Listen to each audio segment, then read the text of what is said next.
तुम्ही पकडणार हे माहित होतं, पण थोडं उशिरा पकडायला पाहिजे होतं. पकडलो गेल्यापेक्षा आमचं काम अर्धवट राहिलं याचं दुःख वाटतं.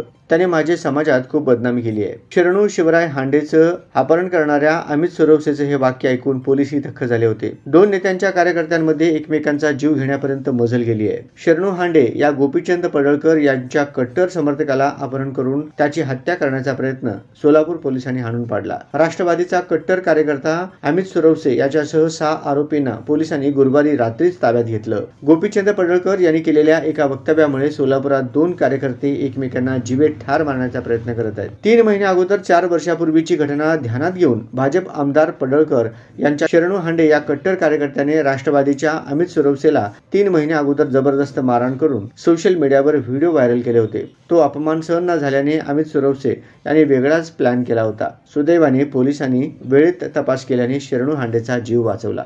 भाजप आमदार गोपीचंद पडळकर यांचा कट्टर समर्थक असलेला शरणू हांडे याची टक्कल करून त्याला साडी नेसवायची, त्याच्यावर सर्वांनी मिळून क्रूर कृत्य करायचे आणि प्रत्येकाने त्याचा व्हिडिओ काढायचा व तो सोशल मीडियावर व्हायरल करण्याचा संशयित आरोपींचा प्लॅन होता. पोलिसांनी जप्त केलेल्या कारमध्ये खोबरेल तेलाची बाटली, साडी, लवंगी फटाक्यांचा बॉक्स, दाढी करायचा ट्रिमर आणि निरोधाचे पाकिट आढळलं आहे. याचा वापर ते त्यासाठीच करणार होते आणि तसे त्यांनी पकडल्यानंतर पोलिसांना